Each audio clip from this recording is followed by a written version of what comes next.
This is BBIU, Biopharma Business Intelligence Unit.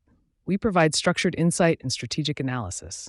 In a world saturated with noise, surface narratives, and politically shaped data, BBIU operates at a different level of resolution. We focus on the forces beneath events: geopolitical and geoeconomic realignment, biopharma structural dynamics, liquidity stress and financial fragility, institutional drift and epistemic erosion, the architecture of power in global systems. Our work is guided by three principles: truth, structural coherence, and verifiable inference. Every model, every report, every forecast you see here is part of the analytical framework we use to brief decision makers worldwide. If you're looking for information, there are many places to go. If you're looking for structure, welcome. Deferred alignment under dollar stress. Korea's time defense regime enters external price discovery. Trigger event. On January 2026, U.S. Commerce Secretary Howard Lutnick publicly reiterated that South Korea must continue and accelerate investment execution inside the United States, explicitly linking capital deployment to trade access, and warning that delays would invite punitive trade measures. The statement was framed as continuity of U.S. industrial reshoring policy. Structurally, however, it arrived at a moment of visible strain: stalled or delayed Korean investment execution, renewed FX pressure in Seoul, and growing misalignment between U.S. coercive instruments and allied capacity to absorb them. This analysis treats Lutnick's intervention not as rhetoric, but as a structural signal, revealing where the U.S. system perceives slippage and where Korea's internal constraints are now legible. Executive summary. South Korea is operating inside a time defense regime, not a currency defense regime. The renewed U.S. pressure articulated by Secretary Lutnick exposes a widening asymmetry between external force application and internal constraint absorption. Under the Orthogonal Differentiation Protocol (ODP), Korea's internal structure is becoming increasingly legible through FX stress, administrative dollar extraction, regulatory concessions, and deferred capital execution. The system has moved beyond technocratic smoothing into overt time manufacturing mechanisms designed to survive a critical political threshold: the June 2026 National Assembly elections. Under differential force projection, DFP, Korea is not projecting monetary or strategic force outward. It is containing external gradients, primarily dollar strength and capital attraction, by reallocating stress internally across reserves, public balance sheets, and the private export sector. This containment preserves surface stability while consuming future optionality. The binding constraint absorbing stress is USD liquidity under an adverse external gradient, amplified by the absence of a durable US dollar backstop and the political impossibility of domestic adjustment prior to June 2026. The system appears stable because it still controls expression, not because it has altered the underlying gradient. Each stabilizing layer, intervention, swaps, inspections, regulatory easing, adds time while reducing degrees of freedom. The U.S. intervention, therefore, does not mark escalation of power, but loss of sequencing control.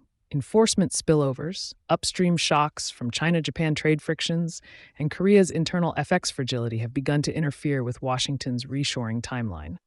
Lutnick's pressure reflects urgency rather than dominance. This is not a crisis regime. It is a pre-commitment regime in which Korea is defending time while external actors increasingly price that delay. Framing context. This analysis reflects advisory-level work on regulatory alignment, capital deployment, and macro-political constraint management for institutional decision-makers navigating trade coercion, currency stress, and industrial reshoring pressure in Northeast Asia. Structural diagnosis. 1. Observable surface pre-ODP layer. At the surface level, the following elements are visible without structural forcing: official U.S. statements emphasizing urgency of Korean investment execution. Korean government FX interventions that temporarily strengthened the won to the low 1430s in December, followed by a rapid rebound toward the high 1460s, 1470s. Escalation of non-rate FX tools, including exporter inspections and implicit pressure to repatriate offshore USD. Regulatory adjustments framed as harmonization in automobiles, agriculture, and quarantine procedures. Public narratives emphasizing temporary volatility, non-fundamental FX moves, and continued policy monitoring. Media consensus frames these developments as separate policy issues: trade negotiation, FX volatility, and compliance enforcement. Structurally, they form a single system response. Rub 2. ODP force decomposition, internal structure. 2.1 Mass M. Structural density. Korea's system exhibits high structural mass, dense coupling between fiscal authority, central bank, public funds, and policy banks. Export-led institutional design with FX as a primary transmission channel. High political cost to abrupt reconfiguration, favoring buffering and substitution over adjustment. High mass produces inertia. The system resists discrete correction until optionality is exhausted. 2.2 Charge C. Polar alignment. Directional alignment is defensive neutral. Policy actions aim to stabilize domestic optics rather than reshape external conditions. Administrative FX measures prioritize liquidity recovery, not competitiveness. Diplomatic diversification reflects risk dispersion, not strategic realignment. Charge is inward-oriented.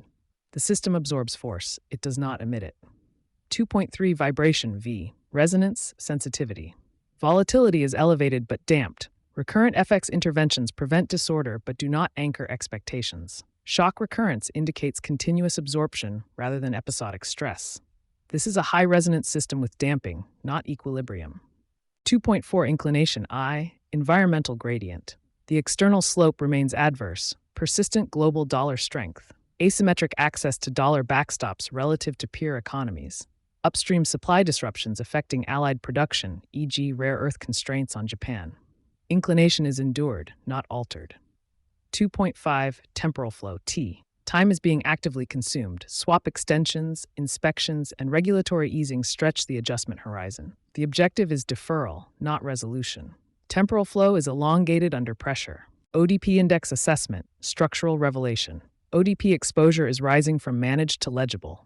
The shift from quiet smoothing to administrative extraction signals that constraint has entered public policy space.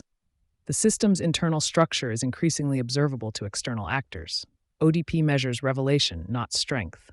Revelation is accelerating. Composite displacement velocity, CDV. CDV is rising but controlled. Constraint information is leaking faster through FX levels, repeated interventions, and policy improvisation. The system is in transition, not collapse. DFP index assessment, force projection. Korea's DFP remains low. IPP constrained by dollar dominance and lack of external leverage. Cohesion, sufficient for coordinated internal containment. Structural coherence, SC, preserved through substitution, not projection. Temporal amplification, minimal. The system contains force. It does not project it. ODP-DFP interaction and phase diagnosis. Current phase, high ODP, low DFP. The system is increasingly exposed while lacking external agency. Stability is achieved by consuming buffers, not by altering gradients. Trajectory matters more than snapshot. The trajectory points toward narrowing optionality. BBIU structural judgment. South Korea is not stabilizing equilibrium, it is stabilizing political time. The current configuration defers adjustment while binding the system to fewer future paths. External pressure does not resolve the constraint, it prices delay. BBIU opinion, controlled interpretive layer. Structural meaning. Lutnick's intervention reflects urgency, not dominance. Coercive sequencing has become misaligned with allied capacity to absorb pressure. Epistemic risk. Mainstream readings misclassify containment as control and delay as resistance. Comparative framing. This resembles prior high-mass systems that delayed adjustment through buffer consumption until political thresholds passed. Strategic implication, non-prescriptive. The longer time is defended, the more external actors acquire pricing power over adjustment. Forward structural scenarios, non-tactical. Continuation regime, sustained deferral via administrative extraction. Forced adjustment, post-election release of compressed stress. External shock interaction, upstream supply or liquidity disruption accelerating legibility. Why this matters, institutional lens. Institutions exposed to Korea must distinguish surface stability from structural degradation. Delay reallocates epistemic advantage to actors with liquidity density and enforcement reach. Institutional implication. The regulatory and monetary shifts described here do not create optionality. They reallocate epistemic control. Annex, country, China. Energy arbitrage compression, rare earths weaponization, and the Japan-Nexperia fault line. China, after the post-Venezuela energy event, from arbitrage power to cost internalization. The post-Venezuela energy re-centralization marks a structural inflection for China. For China, Venezuela, Iran, and Russia were never about barrels. They were about discount opacity. With Venezuelan flows functionally re-anchored into the U.S. hemispheric system, China loses one layer of arbitrage that had subsidized growth, FX stability, and downstream competitiveness. At the same time, Iranian and Russian discounted barrels remain politically contingent, not structurally guaranteed. This compression coincides with unsustainable domestic debt, internal demand contraction, weakening external demand, and chronic confrontation with the United States that erodes internal confidence in rule continuity. China is not collapsing, it is losing cheap buffers. 2. Compensation strategy. From energy arbitrage to industrial coercion. As energy-based optionality narrows, China has shifted toward industrial choke point leverage, particularly against Japan and allied automotive ecosystems. This marks a strategic transition from price distortion, cheap inputs, to denial distortion, supply interruption. Rare earths and commodity semiconductors become the preferred instruments. The Japan front, rare earths as structural pressure. Japan sits at a critical intersection, almost total import dependence for energy and critical minerals, deep integration into automotive and electronic supply chains, and alignment with U.S. technology controls. China's restriction of rare earth exports, especially those essential for permanent magnets, EV motors, power electronics, is not a trade dispute. It is selective supply denial against a structurally exposed industrial rival. Japan cannot substitute rare earths quickly without time, state coordination, and higher costs. This creates short-term coercive leverage, but at a strategic price. E4. The Nexperia shock, weaponization reaches commodity semiconductors.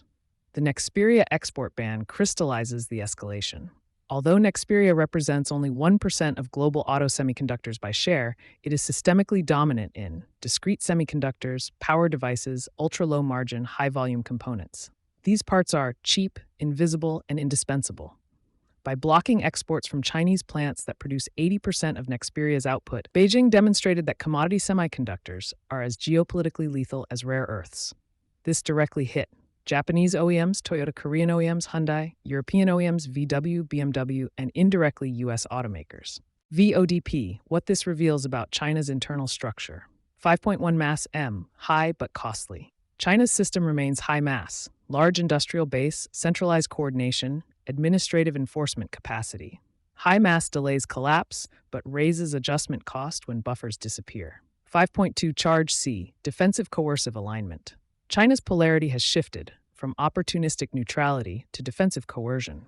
The confrontation with the U.S., combined with energy arbitrage loss, pushes China to extract leverage from acquired or embedded industrial nodes, rare earths, Nexperia.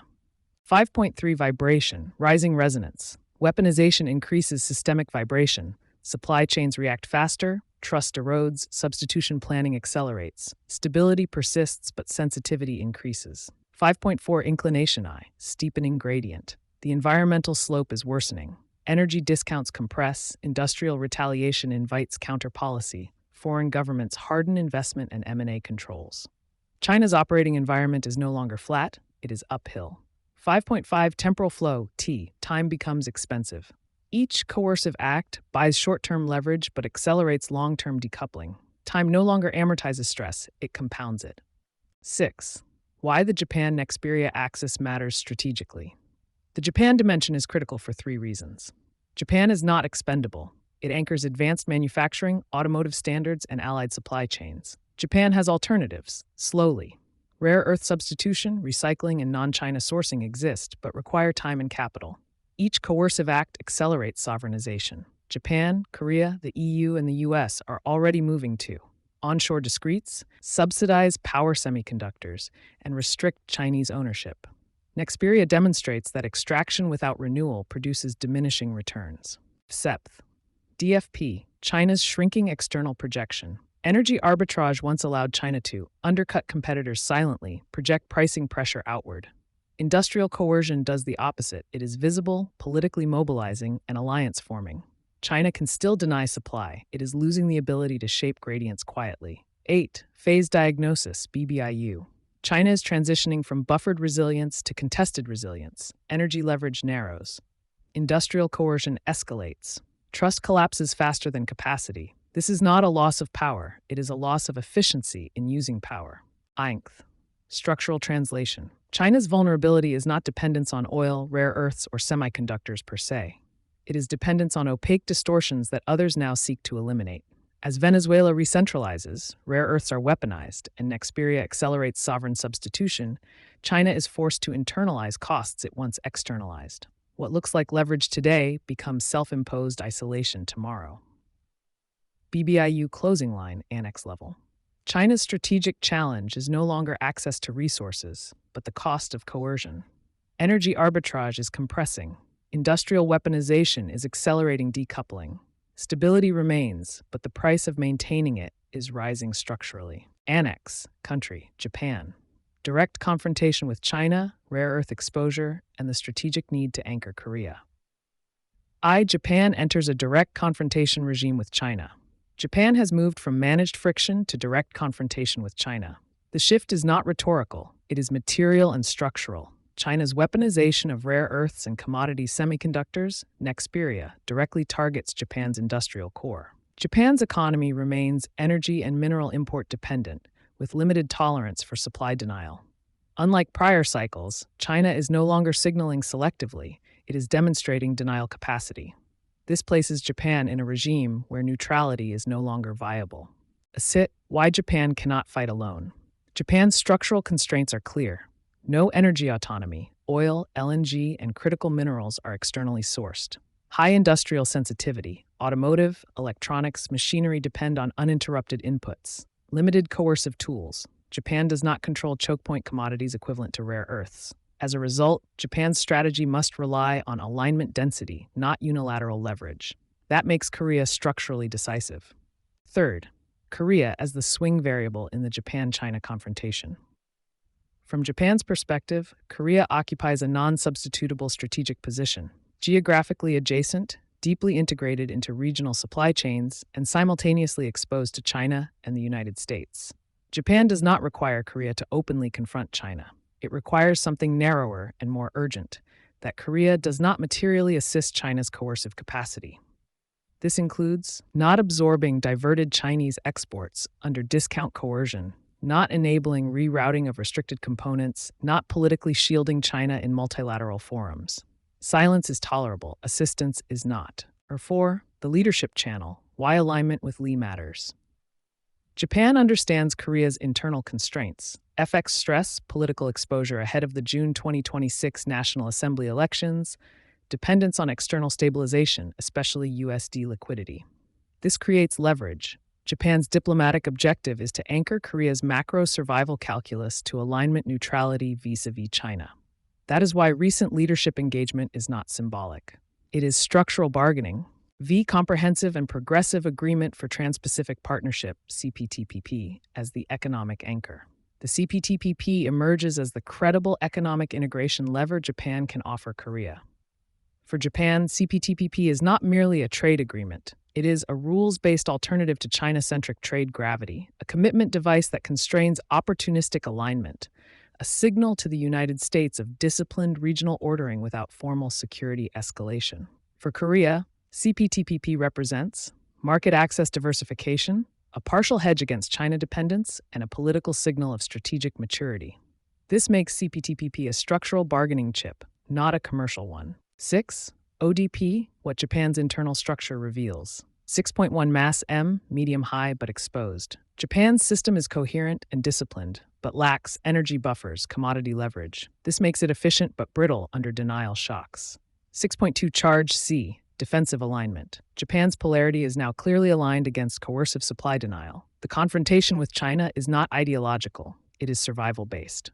6.3 vibration V, elevated but managed. Japan's institutions absorb shocks well, but repeated supply threats increase sensitivity, redundancy planning accelerates cost. 6.4 inclination I, adverse external gradient. China's actions steepen Japan's operating slope, higher input costs, higher inventory buffers, higher sovereignization expenses.